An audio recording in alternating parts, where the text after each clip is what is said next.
Et tout de suite, rencontre avec Michel Onfray, philosophe hédoniste et volontiers partageur.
C'est quoi une vie philosophique, Michel?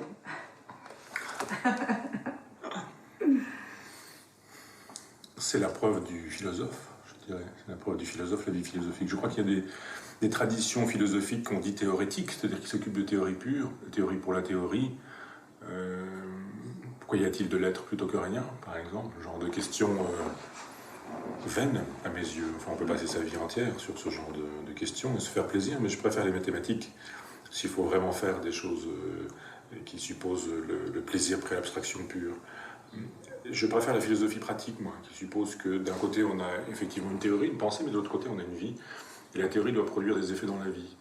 Donc la vie philosophique, c'est l'occasion d'incarner les idées qu'on défend par ailleurs. C'est l'occasion de dire j'ai une théorie, mais cette théorie est valable parce que la pratique la valide. Michel Onfray est né ici, dans ce pays de l'Orne, qu'il ne quitterait pour rien au monde. Philosophe de l'immanence qui veut jouir de la vie telle qu'elle est, il tente, à sa manière, de conjurer nos temps mélancoliques. Dans sa maison à Chambois, il s'est prêté bien volontiers à un jeu de cartes particulier, à la fois existentiel et philosophique. J'ai l'impression d'être le général de Gaulle. Il faisait ses réussites tous les soirs. C'est pas bon signe parce que c'était l'époque de la faim, c'était... J'ai jamais fait de réussite. On va réussir, cette réussite. Mélancolie. Loyauté. Amitié. Une dernière. Pour la route. Et vie. À quoi nous ajoutons Spinoza. C'est la vie son grand problème à Spinoza. C'est la vie, c'est la béatitude, c'est... comment peut-on vivre heureux dans un monde où la nécessité est absolue? On n'a pas le choix, la liberté n'existe pas, le libre arbitre est une fiction. Nous nous croyons libres parce que nous ignorons les causes qui nous déterminent. Il nous dit avoir conscience de ce qu'est le réel, d'une part, et ensuite consentir à ce réel, le vouloir. C'est une occasion, me semble-t-il, le spinozisme de conjurer la mélancolie. Passion triste, nous dirait Spinoza. Donc je trouve qu'une philosophie, c'est d'abord, pour moi, c'est d'abord une pensée existentielle qui conjure la mélancolie. L'amitié fait partie des remèdes aux passions tristes. Spinoza nous invite à l'amitié à l'endroit du monde. Il nous invite à aimer le monde, le réel, la nature. Deus sive natura, comme on dit, c'est-à-dire Dieu ou la nature, dit Spinoza, c'est-à-dire là où vous lisez Dieu, mettez la nature, là où vous lisez nature, mettez Dieu, ce sera exactement la même chose, nous dit-il. Moi, j'ajouterais alors pourquoi Dieu? Était-ce bien utile de sauver ce vieux concept, fatigué? Il nous dit, Spinoza, il faut aimer la vie, il faut aimer la nature.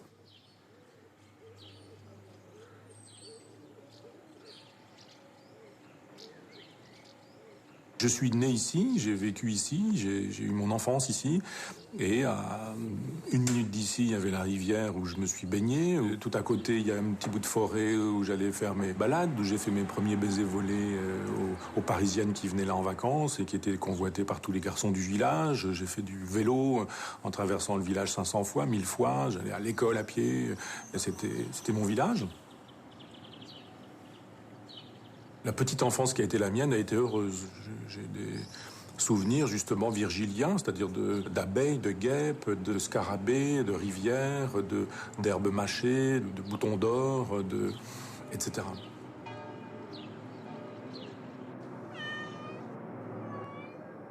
C'est un cadeau que m'ont fait des amis pour mes 49 ans. Et vous avez vu avec mes parents comment obtenir un certain nombre de photos, dont la première, fort sexy au demeurant, et la suivante. Michel Onfray, né le 1er janvier 1959, en même temps que le nouveau franc et en même temps que l'arrivée de Fidel Castro au pouvoir à Cuba. Donc voilà, me voilà sur une peau de mouton comme on le faisait probablement à l'époque. J'ai proposé de poser exactement de la même manière sur une peau de mouton aujourd'hui, mais enfin ça n'a pas été accepté. Donc je me serais volontiers plié à l'exercice. Et puis j'ai découvert des lieux qui étaient les lieux qui n'existent plus, bien sûr. Il y avait une petite pièce de 17 mètres carrés dans laquelle nous vivions au quotidien. Il n'y avait pas de douche, il n'y avait pas de toilettes dans la maison, il y avait des toilettes dans la cave, il fallait sortir de la maison pour aller aux toilettes la nuit. Il y avait une pièce à l'étage qui était aussi de 17 mètres carrés dans laquelle nous vivions à 4, enfin mon frère, mes parents et moi. Cette cuisine, c'était l'endroit où on prenait des bains. Et que quand mon père se lavait, évidemment, c'était... Nous, on allait dans le garage. On n'allait pas voir le corps du père. On avait déjà vu ça avec la mythologie. Ce sont des ravages que de voir le corps nu de son père quand on est un petit garçon. Là, sur les genoux de mon papa, un vieux monsieur de 88 ans qui fait encore son jardin, superbement. Il m'a donné des leçons de philosophie en faisant son jardin. Non pas en faisant des leçons de philosophie, mais en faisant bien son travail de jardinier. Il y avait un jardin ouvrier dans lequel mon père avait le sien. Et mon père, c'était toujours propre, c'était toujours net, c'était toujours clair. C'est-à-dire qu'il fait les choses, il les fait bien, il faut les faire, il faut consentir à l'ordre du monde. C'est un virgilien qui n'a pas lu Virgile, mon père. C'est un spinoziste qui n'a pas lu Spinoza. Et je tâche d'être fidèle à mon enfance, à ma jeunesse, à mes colères d'adolescent, parce que c'était une promesse que je m'étais faite. Et puis j'essaie de la tenir, quoi. Donc voilà, le lieu est adéquat, pour le dire dans un terme de Spinoza. Le lieu est adéquat pour entretenir la colère de l'enfance et de l'adolescence chez l'adulte que je suis devenu. 1, 2, 3. 1, 2, 3. Destin, humain, cuisine. Oh, on va mettre cuisine et destin et humain quand même. Hein. Si destin il y a, on est fait pour quelque chose. Et il faut consentir à ce pourquoi on est fait, devenir ça, ce que l'on est. Et à ce moment-là, il y a une espèce de jubilation à consentir à ce pourquoi on est fait. Alors, le destin, c'est ça. Pour moi, il existe. En même temps, il n'est pas écrit. Donc, il faut apprendre à s'apprivoiser, à s'aimer, à consentir à son destin. Donc justement, la formule nietzschéenne, elle est assez heureuse. Amor fati, aime ton destin, et la volonté de puissance devient une volonté de jouissance. Le consentement à la volonté de puissance devient une volonté de jouissance.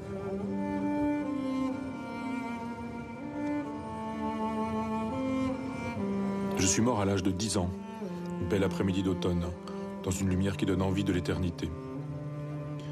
Je fus donc conduit en septembre 1969 dans cet orphelinat qui se nomme Giel, un mélange de gel et de fiel. Ma mère a été abandonnée à l'assistance publique et donc a été placée dans une série de maisons où on l'a frappée, où on l'a maltraitée, où on l'exploitait, où des gens prenaient des enfants de l'assistance publique non pas pour leur donner de l'amour, de la tendresse ou de l'affection, mais pour avoir du personnel à bon marché. Donc elle a été humiliée une bonne partie de son existence. Elle était pas bien dans sa vie, elle était malheureuse, toujours est-il que je me suis retrouvé dans une école qui était un orphelinat et que je me suis trouvé placé dans un orphelinat à l'âge de 10 ans avec une ambiance d'enfer. Vexations diverses et multiples, haine de l'intelligence. Mais cette expérience a été assez déterminante pour moi parce que 4 années de souffrance, de brutalité, de crasse, il y avait vraiment la haine du corps. on prenait une douche par semaine. Et on faisait du sport tous les jours. Donc on sent mauvais, c'est dégoûtant, c'est la crasse qui est entretenue comme telle. La douche, il ne faut pas y trouver de plaisir. C'est-à-dire, c'était 2 minutes sous la douche. Et on était en slip avec une serviette sous le bras, à la queue leu, en train d'attendre son tour. Il y avait des portes battantes qui permettaient à certains curés d'aller voir les petits garçons tout nus. Et puis on douche, hop, savonnez-vous, la douche. Et puis on disait sortez de la douche. Et alors il fallait sortir de la douche. Et les gens qui auraient voulu jouir un peu de l'eau chaude 30 secondes, eh bien se retrouvaient brûlés parce que le curé mettait l'eau bouillante. Et donc, les livres ont été pour moi un refuge, c'est-à-dire qu'il y avait une bibliothèque déglinguée, il y avait tout et le contraire de tout, beaucoup de mauvais livres. Et mon coup de foudre, ça a été Le vieil homme et la mer d'Hemingway. Et d'un seul coup, je me suis retrouvé sur la mer, quoi. J'étais dans un dortoir de 130 gamins, 130 gamins, ça fait 260 chaussettes, ça fait 130 slips, ça sent mauvais, etc. Et là, on ouvre ça et ça sent les embruns, la mer. Mais je me suis dit, mais c'est extraordinaire, ça. On ouvre, c'est parti, on quitte l'enfer avec un livre. Et là, j'ai acheté, lu. Je crois que je ramenais des choses, j'ai changé, enfin, il se passait des choses comme ça aussi. Puis là, je suis tombé sur Nietzsche, Marx, Freud. Entre autres, quand j'ai lu ça, je me suis dit, mais le monde s'ouvre en deux, quoi. Et à partir de ce moment-là, les idées sont devenues mes compagnons.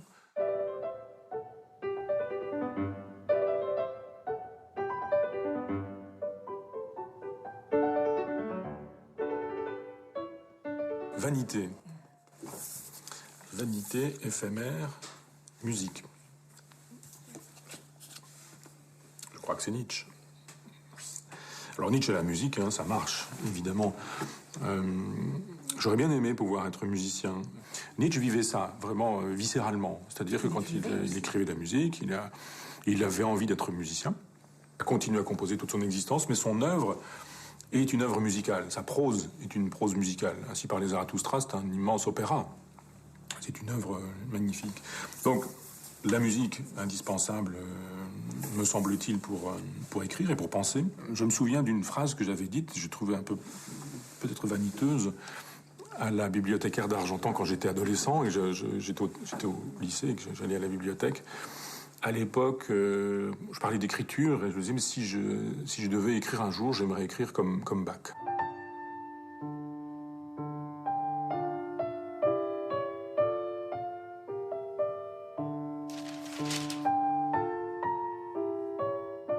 17 ans, c'est l'année de mon bac, c'est l'année de la philo, c'est l'année où je rentre à l'université et où je découvre Lucrèce et la philosophie antique. C'est donc un moment pour moi cardinal dans l'existence. Ça bascule à ce moment-là. Et moi qui voulais être chauffeur de train, mais on m'avait refusé à la gare d'Argentan quand je suis allé les voir en terminale. Je dis voilà, je voudrais être chauffeur de train. Passe ton bac d'abord, fais ton service militaire, et puis reviens nous voir après. Je me suis dit, service militaire, pas tout de suite, quoi. J'avais un copain qui, lui, j'étais en première, il était en terminale, donc quand je suis rentré en terminale, lui, il est entré à l'université. Et puis, il était fils de petits paysans pauvres. Et je me suis dit, mais alors, l'université, ça existe. On peut être fils de pauvre et aller à l'université. Tu crois vraiment que je pourrais y aller? Il dit, mais oui, viens. Donc, comme la SNCF n'a pas voulu de moi, eh bien, je me suis dit, je vais à la fac, je vais faire philo, quoi. Ça a été un coup de foudre.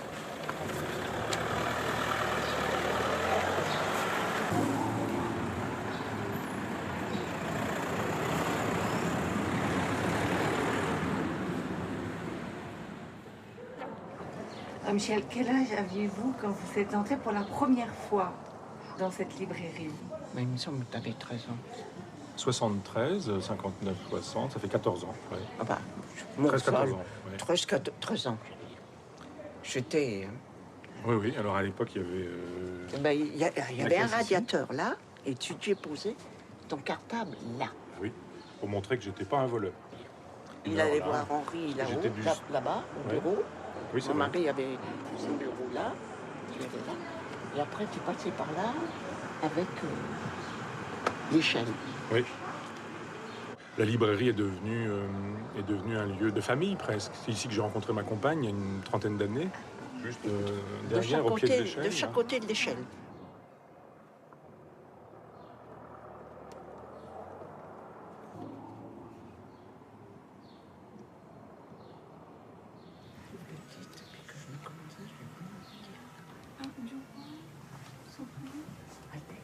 À 28 ans, Michel Onfray est victime d'un infarctus. Cet accident cardiaque, écrira-t-il, libéra des mondes, rendit possible un flux d'écriture dont je suis depuis le spectateur étonné. Son premier livre, publié aux éditions Grasset, Le ventre des philosophes, révélait un style et annonçait la couleur. Le premier mot de ce livre, c'est ce qui avait séduit mon directeur littéraire, Jean-Paul Antoven, c'était onaniste, pétomane et cannibale, virgule, Diogène, nanana, etc. Et lui, quand j'ai vu une phrase comme ça qui commençait, je me suis dit, ça commence bien, quoi. Et donc, il n'y avait pas le Sartre à l'époque, c'est ça? Et puis j'ai envoyé par la poste et j'ai reçu un coup de téléphone de Jean-Paul Antoven me disant « Bonjour, Jean-Paul Antoven, directeur littéraire des éditions Grasset, j'ai reçu ce manuscrit, des choses très élogieuses, très gentilles, et il me dit « Il faut qu'on se voit, très vite. » Après, j'ai fait sa connaissance.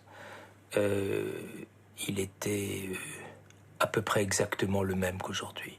Verriez-vous un quelconque inconvénient ? m'a dit Jean-Paul avec sa langue fleurie, verriez-vous quelqu'un inconvénient à être publié dans la collection de Bernard? Alors je dis, mais Bernard qui? Bernard-Henri Lévy. Je dis, mais non. Et je savais pas ce qu'était la collection de Bernard. Et donc, je me souviens, je suis allé à la Fnac et je suis allé voir la collection Figure et je suis tombé sur, à l'époque, Le pénis et la démoralisation de l'Occident de Kempf et Aron. Je me suis dit, bon, ça va, ça peut marcher. Je pensais que c'était un livre que Bernard-Henri Lévy n'aurait sûrement pas signé. Donc, c'est foucaldien. Donc, je dis oui. Moi, j'étais pas du tout au fait des histoires d'éditeurs. Après, il me dit, vous avez mis combien de temps à écrire ce livre-là? Donc, je lui dis 4 jours. Il me dit, ah. D'accord, ouais. Sous-entendu, bon, c'est pas lui qui l'a écrit. Et c'est un prête-nom. Il cache quelqu'un. On sait pas qui, quoi.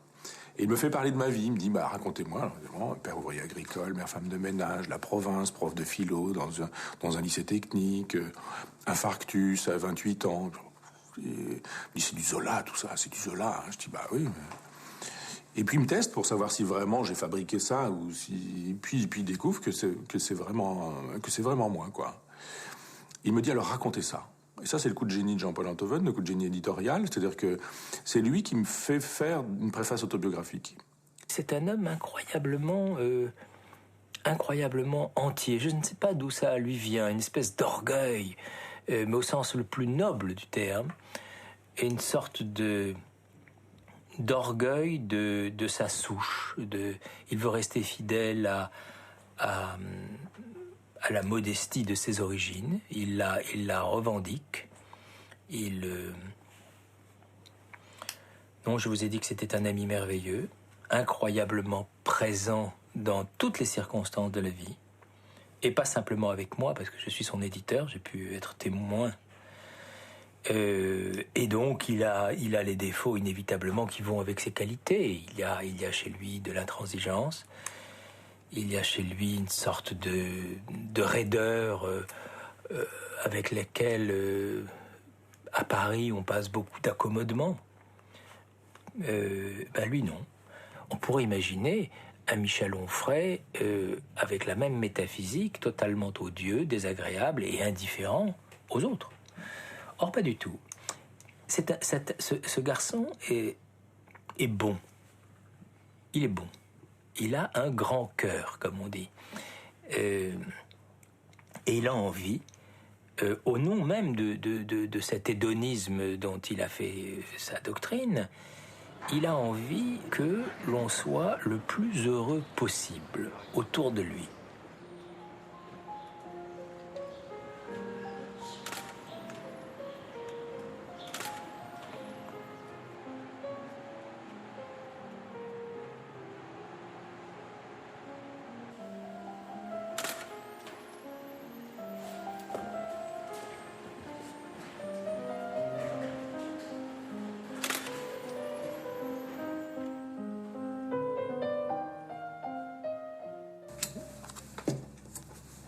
À 16. Liberté. Hédoniste. Hédoniste. J'espère que vous avez du temps, hein. Encore une. J'avais mal. Ah oui, parce qu'en fait, 3. Oui, d'accord. Et direct. Savoir. Ève. C'est Cranach, ça? Oui. Ascèse, c'est un bon mot parce que, justement, ascèse et hédonisme, ça marche ensemble. C'est-à-dire qu'il y a un grand malentendu sur la question de l'hédonisme. Et tous mes adversaires, et ils sont nombreux, pour se dispenser d'avoir à me lire, parce que bon, c'est plus facile d'insulter sans avoir lu que de prendre le temps de lire au moins un livre, disent l'hédonisme, c'est le plaisir facile, c'est le consumérisme. Ça, c'est la caricature de l'hédonisme. Parce que l'hédonisme est une ascèse. Je le dis en permanence quand je veux réduire l'hédonisme à une phrase. Je cite toujours Chamfort qui dit « Jouis et fais jouir, sans faire de mal ni à toi ni à personne, voilà toute morale ». Donc il y a jouir, d'accord, mais il y a faire jouir aussi. Il y a le souci du plaisir de l'autre. Donc c'est quand même l'hédonisme une éthique, une politique, une esthétique, etc. Et si l'hédonisme est une politique, elle a à voir avec la liberté. Les gens pensent que la liberté, c'est le pouvoir de faire ce qu'on veut, quand on veut, comme on veut. Je m'oppose à cette définition-là parce que je crois que la liberté, ça se construit, ça se fabrique avec soi et avec les autres. Et l'hédonisme est un art de la construction de la liberté, je crois, vraiment. Liberté et savoir, ça va ensemble, et avec notre amie Ève, parce que pour moi, c'est vraiment une héroïne. Elle invente le savoir, elle dit « moi, je veux savoir ». Alors qu'à Adam, ce serait bien arrangé du reste, en disant « moi, je vais obéir ». Après tout, je n'ai pas besoin de savoir. Ève, elle dit « moi, je veux savoir ».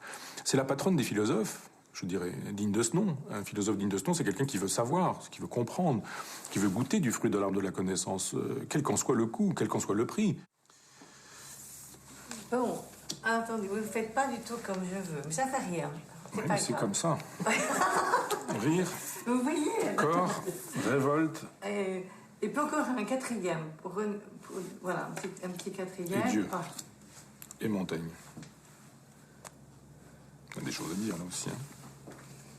Bon, Dieu, on lui a réglé son compte. Hein. C'est une fiction fabriquée par les hommes qui ne veulent pas consentir au fait qu'ils vont mourir bientôt et que quand ils vont mourir, il leur arrivera exactement la même chose que ce qui arrive à leur petit chat quand il meurt, c'est-à-dire pourriture, décomposition, disparition. Donc la négation de ça, de cette vérité-là, qui est d'une immense cruauté, la négation de ça est la généalogie de Dieu. Il n'y a pas de Dieu parce qu'il n'y a que du corps. Ça, je crois que c'est aussi là-dessus que les choses se coupent dans l'histoire des idées. Les philosophes de Dieu, les philosophes du corps, ceux qui nous disent que il y a Dieu, il y a l'âme éternelle, immortelle, spirituelle, non constituée d'atomes. Et puis ceux qui nous disent non, il y a un corps, et un corps réel et véritable. Et Montaigne est le plus grand sur ce terrain-là, l'un des plus grands. Les Essais, c'est un livre magnifique. Magnifique. Et Montaigne nous raconte son corps et l'accident de cheval, le fameux accident de cheval, où il nous dit bon ben voilà quoi, je suis passé pas bien loin de la mort, donc j'ai compris ce qu'il faut faire. Et donc il faut se retirer du monde pour être mieux au monde ou plus près de l'épicentre du monde. Et à ce moment-là, il devient Montaigne. C'est-à-dire Michel de Montaigne qui a un accident de cheval, qui va, sur cette anecdote, construire les essais, une philosophie de l'art de vivre, de l'art de bien mourir, du fameux philosopher, c'est apprendre à mourir, la phrase de Cicéron qu'il réactive en plein XVIe siècle. Et je pense que Montaigne parle à tout le monde indistinctement. Et c'est ça qui est sidérant.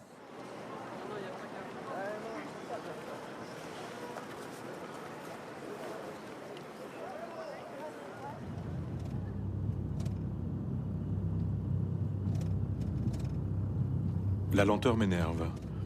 Elle m'ennuie, écorche ma patience et trouble mes rythmes. J'aime la vitesse, celle de la foudre et des éclairs, des éruptions volcaniques et des raz-de-marée, celle des fulgurances et des ravissements. La vitesse, c'est du temps qui concentre l'espace.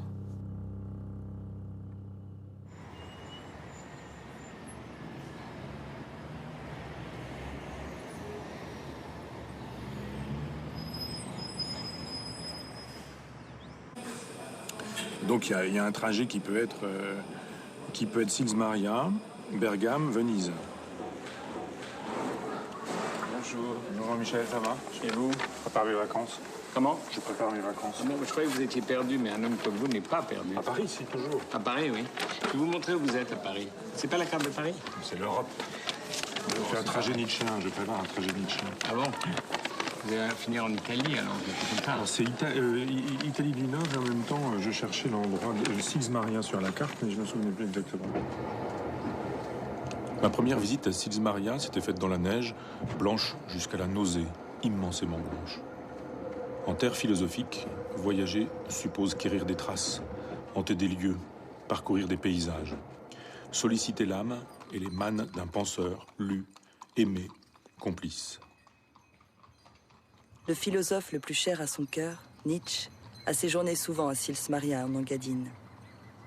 C'est là qu'il a trouvé le secret de l'éternel retour et donné naissance à Zarathustra.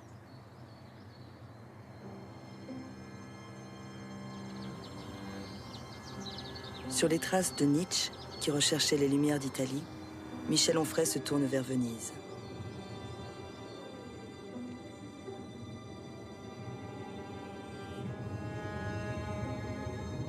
Je me souviens encore du bruit de mes pas dans les ruelles, les petites places désertes. Je marchais pour des retrouvailles, comme lorsque l'on va vers un être aimé.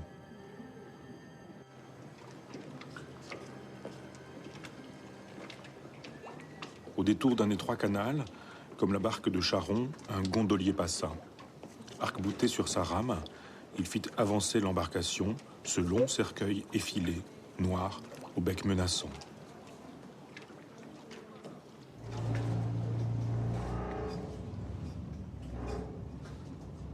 L'île San Michele, l'île des morts. Le cimetière est comme un vaisseau ancré dans la lagune. Légèrement à l'écart, il est le pendant sombre de la Venise lumineuse et légère.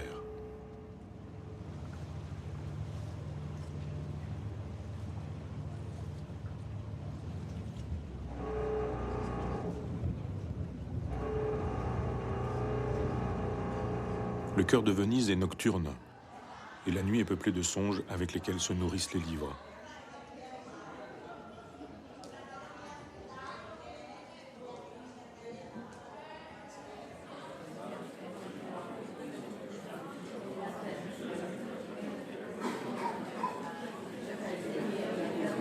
Ce soir, c'est le rire de Démocrite, c'est le titre de la conférence de Michel Onfray. Et voilà, je suis heureux qu'il soit là, au Théâtre du Rond-Point. Et je vous demande de l'applaudir parce qu'il va rentrer sur scène. Voilà.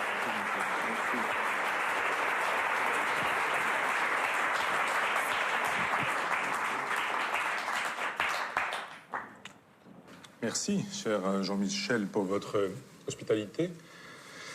Je suis très, très heureux de répondre à votre invitation parce que je viens de faire paraître mon 50e livre. Je vais bientôt avoir 50 ans. Je suis traduit en 26 ou 27 langues et c'est la deuxième fois qu'on m'invite à Paris. Donc, la dernière fois, c'était il y a 3 ans et ça fait 19 ans que j'ai publié mon premier livre. C'est pas la dernière en ce qui concerne. C'est gentil. Donc je suis très heureux d'être là ce soir avec vous et très heureux de vous dire du bien d'un personnage que j'adore et qui est Démocrite, parce que je pense que, Jean-Michel le disait tout à l'heure, la question n'est pas de faire une analyse du rire, ce serait de toute façon quelque chose qui ne serait pas drôle, mais de penser la question du rire de résistance. Donc l'objet sera plutôt de savoir à quoi il faut résister aujourd'hui. Et il me semble que Démocrite nous a dit très tôt à quoi il fallait résister, comment il fallait s'y prendre, comment on pouvait fabriquer un grand rire de résistance. On peut dire de Démocrite qu'il invente le lignage du philosophe rebelle, du philosophe résistant. Alors pas forcément sur le terrain de la politique, parce que il n'y a pas de programme politique à proprement parler qui soit rebelle, révolutionnaire chez Démocrite, évidemment. Mais il y a une façon de proposer un rapport à soi, un rapport aux autres et un rapport au monde qui, à mon avis, est un rapport de résistance, qui consiste à dire que l'autonomie, au sens étymologique, c'est-à-dire le fait de faire sa propre loi, d'être à soi-même sa propre loi, le fait de ne dépendre de rien ni de personne, tout ça, c'est ce qui constitue la véritable sagesse. C'est une sagesse antique que je vous propose ce soir pour une sagesse postmoderne. Mais c'est pas tant comme... Oh, moi, je vais voter pour vous, moi. Bah oui, mais le problème, c'est que je me présente pas. Je sais, mais c'est dommage, parce que vraiment, qu'est-ce que ça fait du bien. Moi aussi, je vous remercie pour ce moment formidable. Et dans les rires, vous avez oublié le rire de soi. Ah oui, bonne remarque. Oui. Il faut aussi savoir rire de soi. Oui. Je vous demandais votre prénom. Begbeti Kinkai Enu. C'était une soirée vraiment magnifique, très enrichissante. Ah, merci, madame. Merci. On en voudrait de nombreuses comme ça.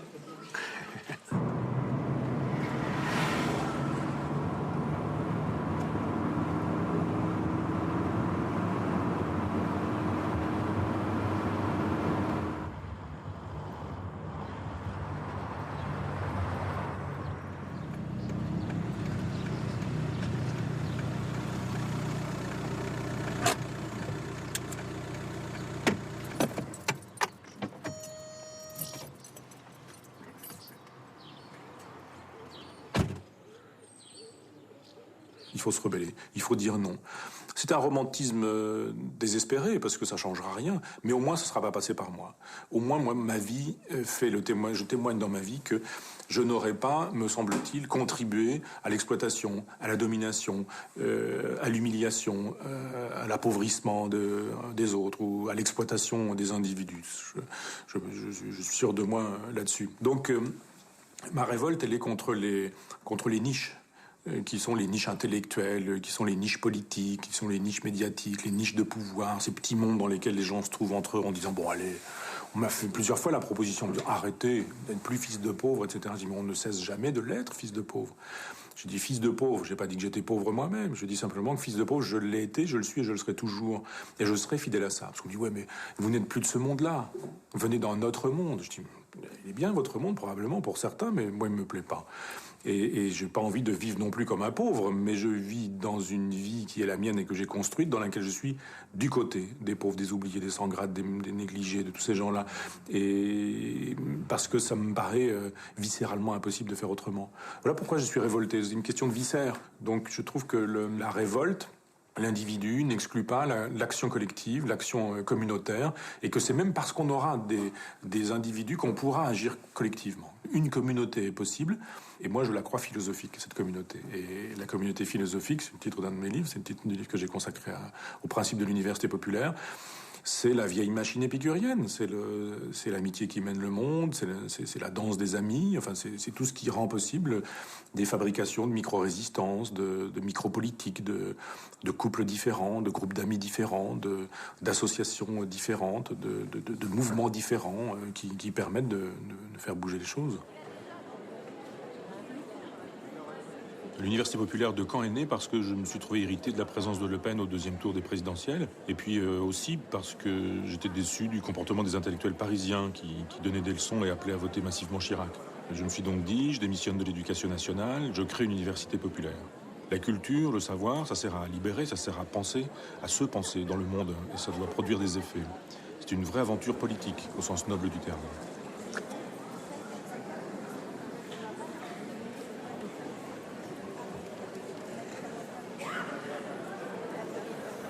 Bonsoir. Merci d'être là pour ce 128e cours de l'université. «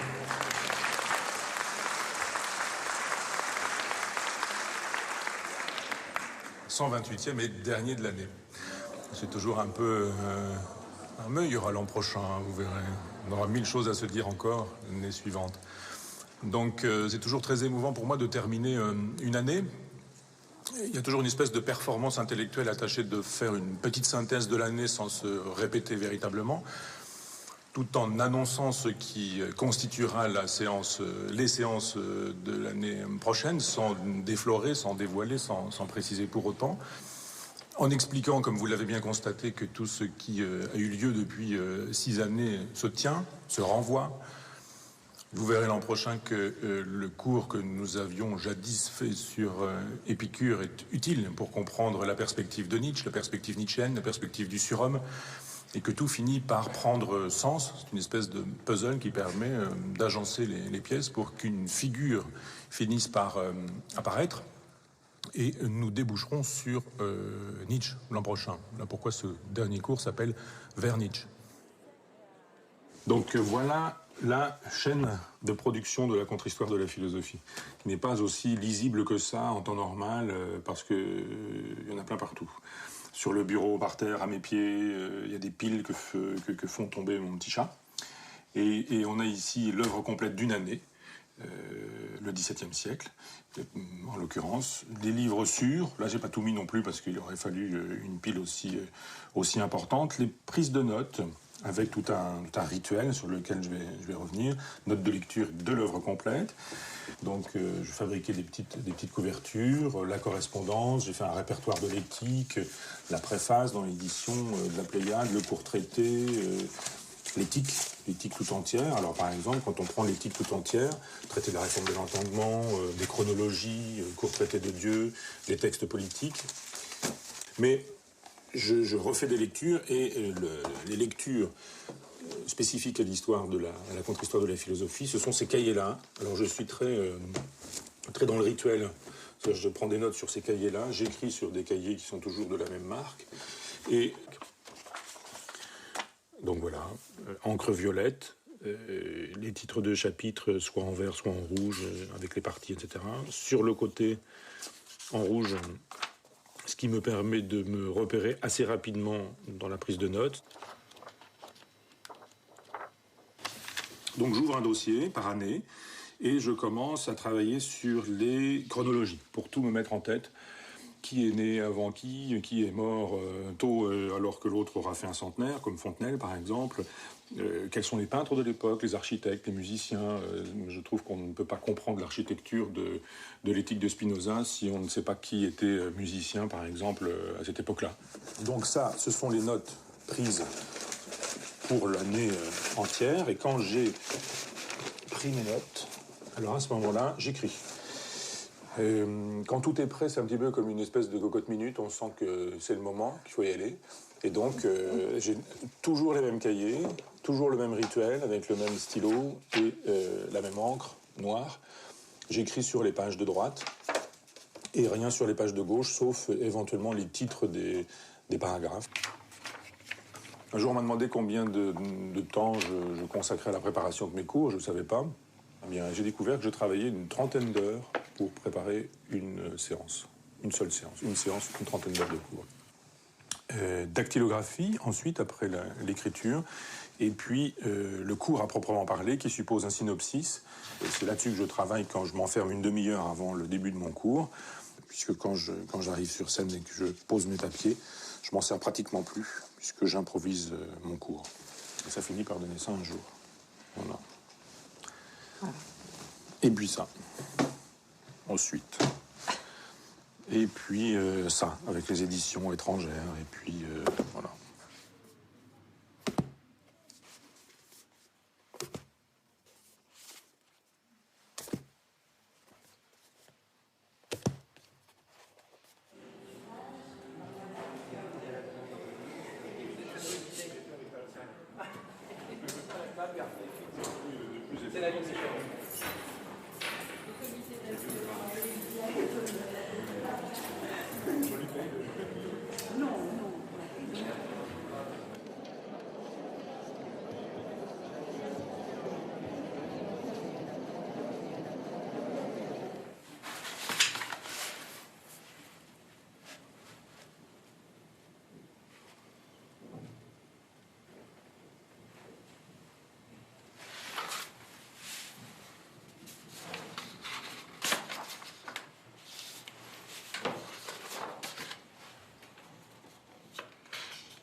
Le premier cours est un moment d'émotion, le premier cours de l'année. C'est un moment d'émotion parce qu'on se dit, est-ce qu'ils seront là? C'est toujours un peu magique. Quand j'arrive sur scène, je regarde en me disant, bah oui, ils sont encore là. Et je les remercie un peu intérieurement, quoi, en me disant, c'est un vrai bonheur. Je m'installe, ça démarre, la mécanique est en place. Moi, je suis dans une logique de plaisir, tout ça est dans un bénévolat total. Tous les amis qui donnent des cours ne sont pas payés, moi je ne suis pas payé pour faire ça. Donc il faut que cette aventure soit vraiment dans l'énergie du don, de la fraternité, du partage, ce qui est de toute façon le principe de l'université populaire, puisqu'on l'a créé pour ça. Bien, bonsoir. Merci d'être là pour cette 7e année.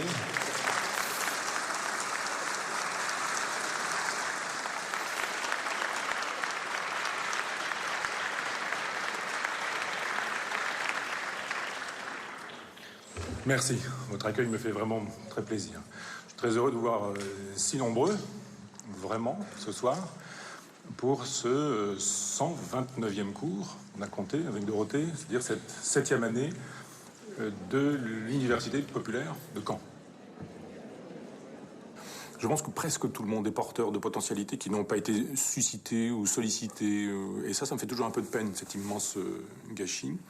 Donc, j'aimerais que chacun soit porteur d'un orgueil pour lui-même, qui consisterait pour chacun à faire un travail d'introspection à la Socrate, connais-toi toi-même, sache qui tu es. Je fais un lapsus avec Sartre parce que je pense que Sartre, avec la psychanalyse existentielle, nous a dit des choses intéressantes sur la construction d'une identité.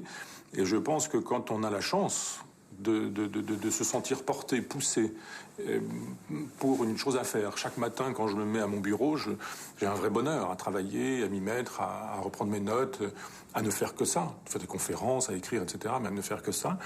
Il y a un vrai bonheur qui fait que quand on est fils de pauvre et qu'on se sent porté par cette espèce de destin qui nous hante et qui nous habite, il y a quelque chose qui s'apparente à de l'orgueil, je crois. Dans mon existence, il y eut quelques individus majeurs.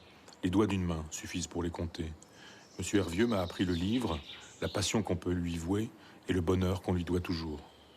À mon père, qui m'a montré, sans le savoir, ce que signifie vivre debout. À mon vieux coiffeur, le confident de mes premières pensées, quand j'étais enfant, puis adolescent. À mon vieux maître, professeur à l'université, qui m'a le premier tendu la main en m'invitant à passer de l'autre côté, là où s'écrivent les livres. À ma compagne, depuis plus de 30 ans, je sais devoir l'essentiel de ce qui me constitue aujourd'hui.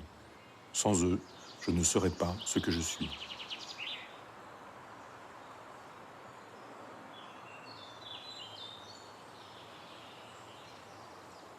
La vie philosophique se mène entre soi et soi. Elle se conduit à l'abri des regards indiscrets, dans le silence des promesses que chacun peut et doit se faire.